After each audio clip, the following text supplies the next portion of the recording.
everyone. In just a second, I'm going to be introducing author Alicia Drake, and her book is called I Love You Too Much, and it is her first novel. I listened to it, and it was so good. Uh, what a story. I can't wait to talk to her about this book. We're going to be connecting on Skype. She is over in the UK, so I'm praying for a great connection. But anyway, it's set in Paris. It's a totally different Paris than what you think about, and I'm going to ask her questions about that because she has lived in Paris. But for a first novel, I love finding first novels that are amazing. So everyone, here is Alicia.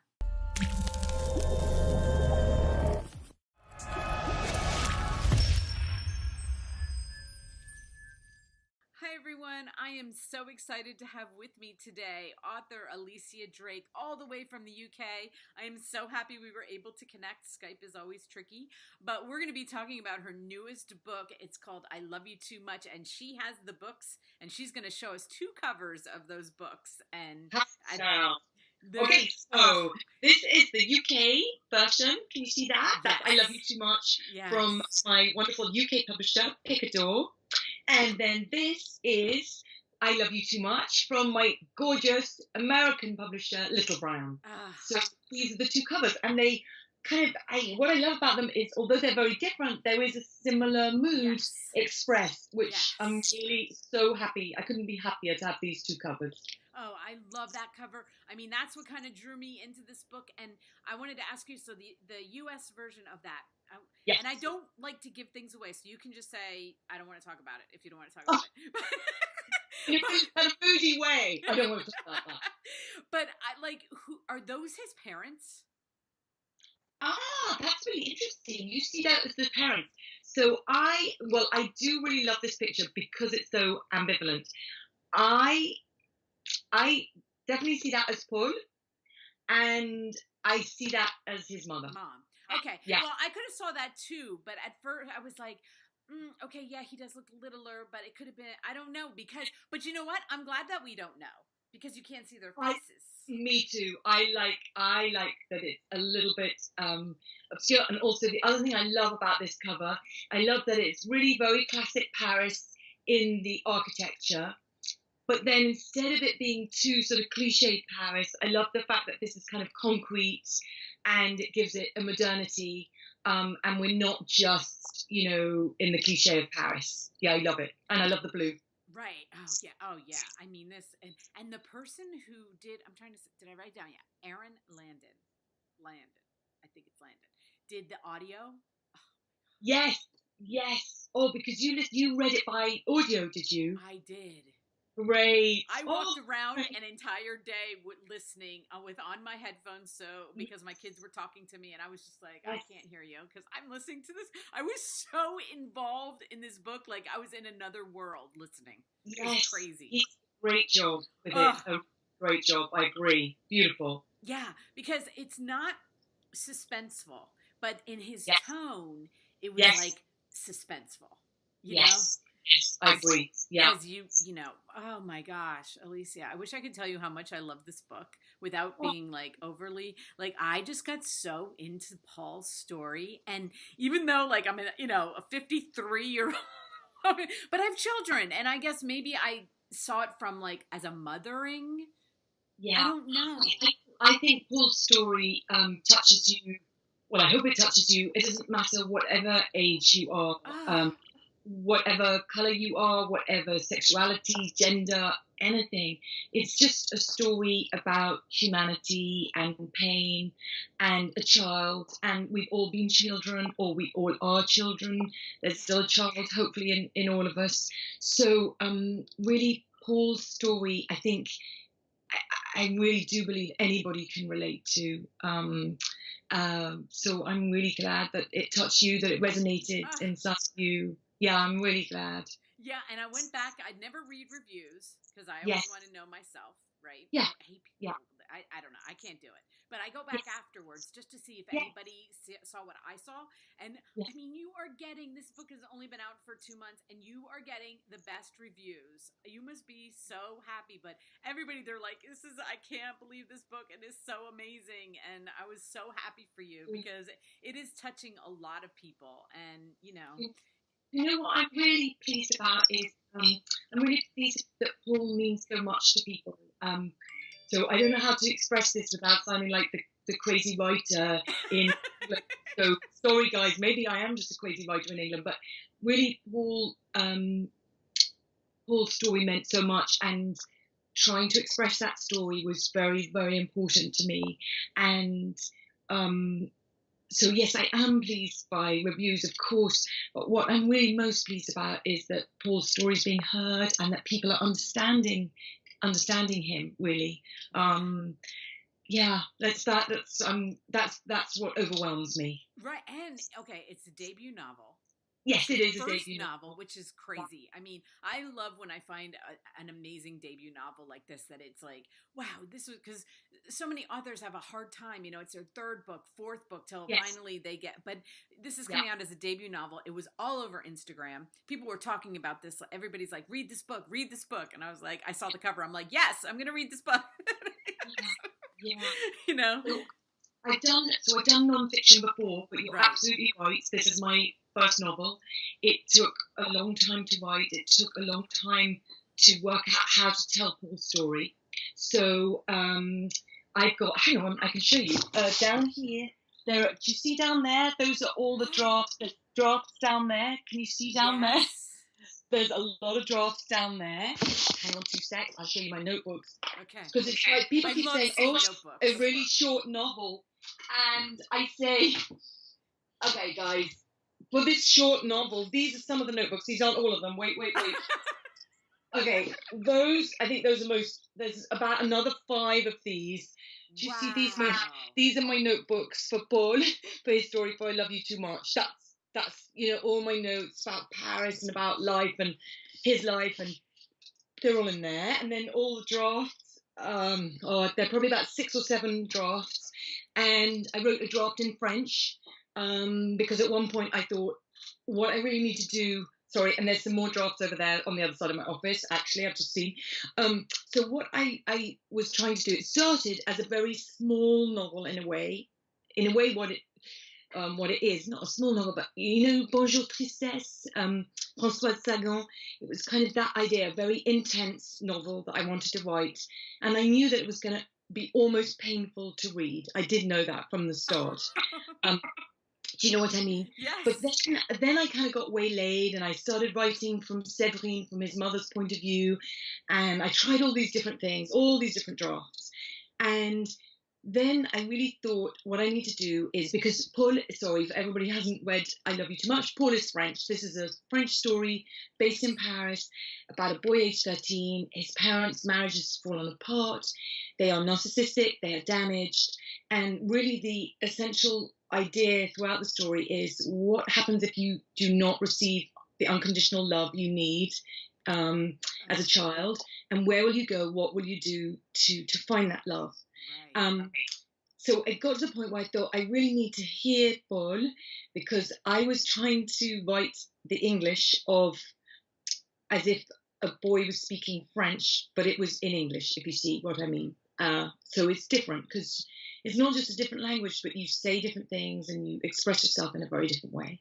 So Right. then I thought what I needed to do, this is about my 4th draft, write the whole thing in French. So I wrote a whole draft in French, which was brilliant because it was like releasing Paul, releasing his mother. She could say all the things she wanted to say because so I think American mothers are a bit like English mothers. So we're quite, I would say, quite sentimental, quite, oh darling, sweetie, sweetie, like that. And French, that's not how French women are. Uh, it's not a judgment about French Right. women. They're just different and they speak differently to their children. So allowing Séverine, the mother of Paul, to speak in French in my draft, it allowed all these characters to kind of come alive and speak, to say what they needed to say. Am I your craziest writer? That sounds a That bit is crazy. unbelievable. No, it's so incredible because, and I'm a mom, right? So I'm reading this and I have 6 children and you have 5 children, right? Oh, Yeah. So we know children, yes, and I have been through a divorce, but they kind of had each other, yes. okay?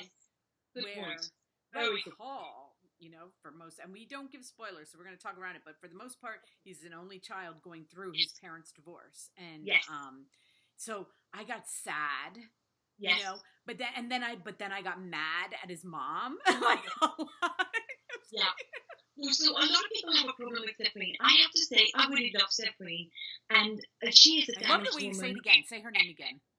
It's Severine. I love that. I mean, I wrote it and then I'm like, how do you say that? Perfect. I love that. But I really love her, and she is a damaged woman. She is, her narcissism comes from the way she's been brought up, that Mm-hmm. she's been brought up to understand that she must be beautiful. The rivalry between herself and her mother, which is present Right. in many different relationships. Many women um, have this rivalry between the different generations, and many men as well. The father, Philippe, also has a version of that within his family. Um, so I know people get angry with the mother and the father, but I was also trying to express the story really is a kind of coming of age of Paul, age 13, but it's also a coming of middle age. Yes. So it is what happens to you as a parent when you have children as you start approaching middle age and you feel not so much your mortality, but you feel the loss of your power, The disconnect. Yeah. Yeah. maybe the loss of your virility if you're a man. You're not Yeah. losing it, entirely, but you can feel Yeah. that you're not a 20-year-old, a 25-year-old, and as a woman in your 30s, I think you're not. I'm 49. I think you're not even. It's not so much that you're aware of that youth slipping away, but subconsciously you can feel it draining from you. And so that was something I really wanted to try to explore, Yeah. um, and how motherhood affects that, both, and then how fatherhood affects that for a man For him. in Yeah. today's day, in today's Well, social right. media, Yes. narcissistic. We're all aware of how we look, how our image is obviously has never been so important, has it really? Yeah, Um, no, I thought you did really well with the texting and the different, way, because it's a hard thing to write how we yes, communicate now. it is. It's very And also, different. this book is set in 2009, 2010. Right. So be really careful that it didn't already feel dated. Right. Because there's nothing worse than and when this book came out, not when this book came out, when this book is set, Yes. it's all that there was there was kind of Facebook, but there Right. wasn't Instagram. It was really just at the outset of Yeah. social media. That was the idea. um, Absolutely. but I was trying to, thank you for saying that, I tried really hard to get in contemporary communication, but without making it very dated or sort of heavy-handed Yeah, kind of and thing. I did feel bad, I did feel for her when she was leaning on him a little bit. Yes, Yeah, no, where her because I know I did that to my older children. yes, You kind of rely, even if you're not going through a divorce. I mean, as a mom, you kind of rely on, you, yes, and now that my oldest son is 30 and yes, I'm 53, he's 30, and I yes, can see like damage, I should say. I don't know, but you can see that he, yes, even though he was like my oldest son, and like I put a lot, like, here's your younger siblings and you have to take care of them and you have to protect them. And so I really did feel for her, because I was like, I tried not to do that a lot, but I know that we do it and we don't even know we're doing it, you yes. know I totally agree. Yeah, I totally agree. How honest of you to to express that, because it is a hard thing to come to terms with, isn't it? Yeah, and I know, like, you can relate with this. It's like, as my older children were leaving, um, you'd think it gets easier, And now I have an 18. My fifth child, who's 18, just got accepted to college, and I'm like, oh, no, I got to do it again. I got to do Yeah. this again. Like, it's like this Let him horrifying. go. Let her go, or let him go. Let your child go. You mean? Yeah, Yeah, I got to do it again. Like, they yeah. just keep, and the younger ones, I don't know. Like I said, you think it gets easier, but actually, I think with the younger ones, it's almost even more like they have to stay 10. Okay. Yeah, yes, you know. yeah, absolutely. Yeah, so And, that's when and I felt for her, is like yeah, that connection, like because she was vulnerable in those moments, yes, you and know. absolutely. And also, she's a very beautiful woman, Right. um, and the vulnerability of when you feel that beauty slipping Yeah. away, that has been an essential part of your power. I'm really Um, glad you said that because now some things, people, when you're reading this book, think about that because now I'm seeing some of the things that you were trying to show in her, like yeah, like her connection with Gabrielle, and like yeah, why that was and she's successful, and she's she's successful, you know ambitious. Yeah, absolutely. yeah, that's crazy. I'm going to tell you my favorite part. Well, I have lots of favorite parts, but I mean, I love every Friday I do a Friday faves where I talk about my favorite parts of the book. I try to pick one thing from every book that week, right? That's great. So, That's so great.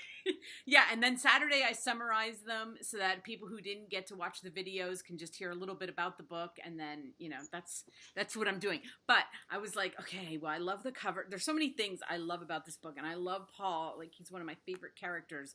But I love how you opened this up in the prologue because I love a good beginning. I'm always looking for that book that has a great beginning. And so I'm not going to say the whole quote, but in the prologue, you start off with everyone thinks they know Paris. I have never been to Paris, but if you were to say, well, what's Paris like? I'd be like, oh, well, Paris is like, you sit down, you have coffee, and you have a little espresso and some, like, Yeah. everybody thinks they know, and yet I've never been there. So I Yes. was like, that is the perfect way to open up this book. Yeah, and thank you. And really, what I wanted to draw people in, Yeah. and because Paris is really a painful place to be as well. I know everybody thinks it's all just kind of Right. All playing romantic. accordions and proposing on bridges and stuff. But I lived there for 18 years. It is a really dark place to That's be as crazy. well. There's there's there's something very dark there, and that I was just desperately trying to express, that kind of closed city. It's like a stage in some ways because it's so small, because it's so closed. It's so beautiful that it's as if you can't let Paris down. There's a kind of aesthetic responsibility for being there. You can't walk around in sweatpants. Um, uh, you really have to be up. You have to be up to Paris. You have to live up to Paris. It's very demanding, and it's not a very sympathetic city to live in. There's not much sympathy. Uh, yeah, I think that's probably how I would express it. So all that, as a child, I was trying to communicate that, and explore that. How does it feel as a child to be there? What looks like this kind of picture perfect world, in fact, um, has some very dark undercurrents. Yeah. Um, And yeah. you lived there for 18 years. Were you happy when you moved back to London? Well, you're not in London, you're in Um, Liverpool. I don't live in London. Actually, Yeah. I live in the countryside in Oxfordshire. So I've gone completely. Is that near Liverpool? I thought I'd written down. Oh, you grew up in Liverpool. I grew up in Liverpool, yeah, but now I live about half an hour outside Oxford, in the countryside, literally with sheep and goats and horses. Yeah, yeah, Oh, which is fabulous. So but very different to Paris. So because we lived in central Paris. So was I happy? Um, well, one of the reasons I moved back, I think, was that I really needed to be in the English speaking language. I really wanted to be surrounded by, as a writer, I mm-hmm. wanted to be back in the English language, although I actually really miss the French language now. It's almost And in like, Paris, I was in Paris last week, and I had the most wonderful time just speaking French all the time. oh, So perhaps I'm going to be caught between the two cultures. Um, I suppose I came back in part for my family, for my mm-hmm. parents, um, and I felt I'm kind of the countryside suits me. Being out and seeing horizons suits me.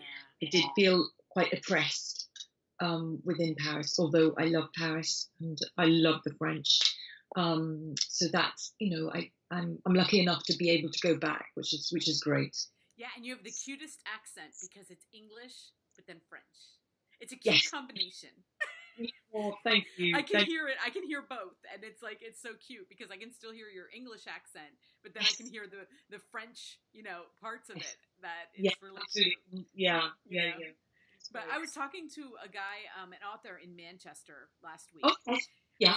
he was like he described all of England for me because I was like I've never so he was like he took this time we looked at maps and he showed me like all the areas and I could hear his accent. I was like, yeah, you're right, it's different than the Yes, authors I talked to in London from the difference in yes.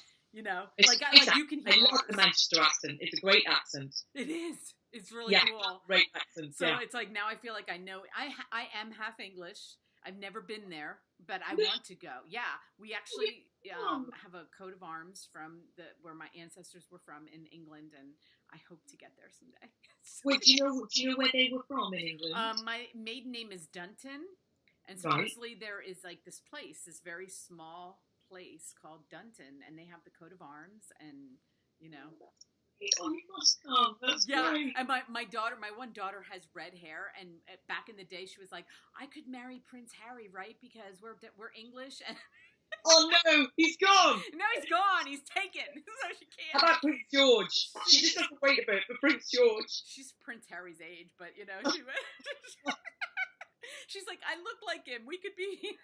Oh, It was kind of that's cute. great. But anyway, I love talking to English authors. I swear, when I read a book or listen to a book and it's in English, I'm like, I almost can call it because the story is so I can be like, oh, they're from England, and then I look it up and I'm like, I'm right. Oh, It's about the way you tell a story. I can't describe it. I just can't. It's just this instinct I have about English authors. oh, So incredible. The language it or must be. It must plot. be the phrasing and the Yeah, storytelling is just a yeah, little bit different and I don't know, I don't know what it is, but it's like I can pick it up and I'm like and I'm right most of the time. And I look it up, I right, look you guys up. I'm like, "Yep, she's English. I knew it." right. Yeah, and so um this is your first one. I mean, do you have another one coming out? So, so I think I've got. So what's happened is I've got some sort of obsessions that have started to kind of that are kind of sort of circling. It's a bit like birds in the air, kind of circling around. And this is how I Love You Too Much started. So I'm thinking about, I don't know whether I'd like to do a play or a novel, but I do have some themes that are starting, yes. And I'm starting to think when you're in the kind of, when the books just come out, you are in a bit of a different Right. phase. Right. Um, but I can feel, so today, for instance, I thought, oh gosh, I'm really missing writing. Um, so these are all signs that, yes, I think I'm about to start something else. Well, it's good that you're not under pressure, that people are on Yes, deadlines that they're like, I have to get this in. I mean, and you can yes. kind of just, because I can tell by your writing, like what you do to put into a book. I mean, that would, imagine being like, well, you have to do this in 6 months. Oh Like, yeah, no, I couldn't do that. In fact, so I used to be a journalist, uh huh. and the reasons I gave up journalism, I do not work well under deadline. You know, some people are kind of those news journalists who love that kind of thing. That it Yes. makes me want to climb into a cupboard and not come out a deadline. Right. Um, I, I just unfortunately don't cope well with that. Right. So I actually took. Now, like I said, as you know, you've got 6 kids. I've got 5 children, and Right. I don't homeschool them, but I am the principal carer. Right. But this book took me 7 years really to from start to it actually coming out. You know, I mean, it's different. I don't know if you remember what it's like during the school holidays, but it's hard to work during the school holidays and stuff like that. And Yes. so I don't have a classic writing schedule. Right. But even so, it took a long time. So yeah, it's better for me that I'm not on a deadline. Yeah, Um, especially when you have the different ages children too, and you're trying to like, yeah, there's yeah. different ages. People with a lot of children understand like you're doing one thing with one, and then the other. It's like you're spread pretty thin. And I think it's also the kind of writer I am that I like to write a lot of drafts. And I mean, obviously, it might be different with the next novel. This was my first Right, novel, so I'm really learning on the job as right, well, and then that's right. and learning what would work and what didn't work. Um, but I really love to explore the voice, explore the characters, and although it's a very dense and It's not a long novel. I was trying to express a lot of quite complex themes, I think, within that. Yes. And Yes. yet it had to be in the voice of a 13-year-old. Right. So it had to be a very not a simple English, but the English of the voice of a 13-year-old. It had to be an authentic voice speaking the truth, and it just took me a long time to find that. Not to find that, but to get there. Yeah, to get it there. Oh, absolutely. I can tell. I can definitely tell. It's so complex, and there's so many different ways of, and as the story goes, I wanted to tell you too, and I don't care. Everybody can listen to this because it's not a spoiler. But that Yeah. last line of this Yeah. book, because if they read it, you aren't going to get it anyway. You got to read the whole book. But when Yeah. I read it, I like cry. I like teared up. Yeah. Yeah. I was like, oh, what a perfect last line to end this book. I mean, I don't know, like I hear a lot of authors say once they put that down, did you Yeah. feel like it's done? Yes. Like Yes. yes. So I told the story, yes. And that actually is something I didn't explain. Is it sounding okay to you? Because I'm getting feedback now. I'm still hearing you okay, but Okay, great. Okay. Fantastic. So the words "I love you too much" in French are "Je t'aime trop," and it's this kind of way of sort of, it's a really kind of a flippant thing to say almost. So part of when I said to you about birds circling and it starts with obsessions, my early obsession for this novel was about this phrase "Je t'aime trop," I love you too much, and it's the sort of thing you say to a child, or you say about a piece of clothing, "Oh mais j'aime trop," and it seemed to be so throwaway, and people could say it to their child, and I was fascinated by the linguistics of it. Really, how could you ever love too much? Um, and the flip side of how could you love too much? What if you didn't love enough? And then I was also trying to explore within the novel the idea of something that I thought about a lot as a mother is, do you as a mother have to let this sounds quite dramatic, but do you have to let a part of yourself die as a mother, as your children grow and as they overtake you, which you want them to do? Do you have to let a part of yourself die, or is there another way of being a loving mother? So all these sort of ideas I was exploring within myself and exploring as a writer. Yeah. Oh, that's just so But so that's where that idea of "Je t'aime trop" comes from. I love you too much. Oh, I love that. I Yeah. love that because I thought about it the whole time I was listening to it. I was thinking that, I love you too much. I was like, I love you too much. Who do I love too much? Of course, you love your children too much. Like, but is it too much? I don't know. I got the same thing from that. But then when the ending, and then I was like, okay. Just, it was just so perfect. So perfect. And I know it took you a long time, but I'm really happy that because it's so good. And I'm so happy for you because I see everybody loving it. And I can't wait to share it with my people and just tell them to go read this because it is such a great book. And and I always say this in the humblest way is like, I'm so happy I found you. And some guy took that really, like, he was like, but I'm popular. And I'm like, I'm sorry, but I'm like, but I'm telling you, like, there's so many authors. That's you. I know. That's you. He did. So I'm afraid to say it, but I mean that in the sincerest way. I'm very touched that you say that. I'm so glad we found each other. It's fantastic. Yeah, because there's just so many people in this world. Like, I don't know. Like, I'm just so happy. I get, like, I'm so happy. I'm so happy I found you, and somebody told me to read your book, and I did. Like, I don't know how else to say that. and then you got in touch with me, and it all worked. And then I'm so happy I successfully downloaded Skype tonight. Yeah, that's right. Because normally I tried before to download Skype, and never. And I was with the children going, I've got to get this on. I've got to get this on. So it's all come together. That's right. Can you show everybody the covers one more time? I'm going to have all of Alicia's links and the links to Amazon, so you can go right there. First? Oh my gosh, you buried it.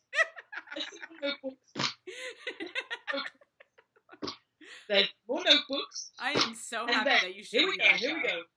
So this is the oh, U.S. that's it. Those are the dogs barking. If you can hear the dogs. Oh, This is the American version yes. from the Sam. I love you too much. And here is the Picador version, That's awesome. which has a linen cover, and Oh, I so love it. Love it. Well, thank you so much, Alicia. thank you, Michelle. I It's feel been so such a blessed. pleasure. Yeah. Really great, and thank you for reading the book and for your questions and just reaching out to me. Thank you so much. Yes, and when you come up with the next one, you know where to find me. Okay.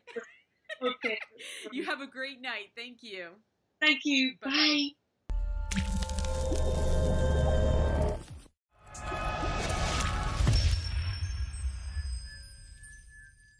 Everyone, wasn't she so adorable? Oh my God, I love her. And I am so happy that I got to know her and that I got to talk to her. And more importantly, that I got to read her book. Because I know that I say this a lot, but I am telling you, this book is so, so good. You are going to be so happy you read it. And I'm going to have all the links below. If you guys had fun, please hit like. If you want to get updates on all my videos, please hit subscribe. And do you see? The sun is going down, so I'm getting all kinds of weird light things, but oh wow, it was so much fun. I'm so happy. Thank you so much, Alicia. Bye everyone, till tomorrow.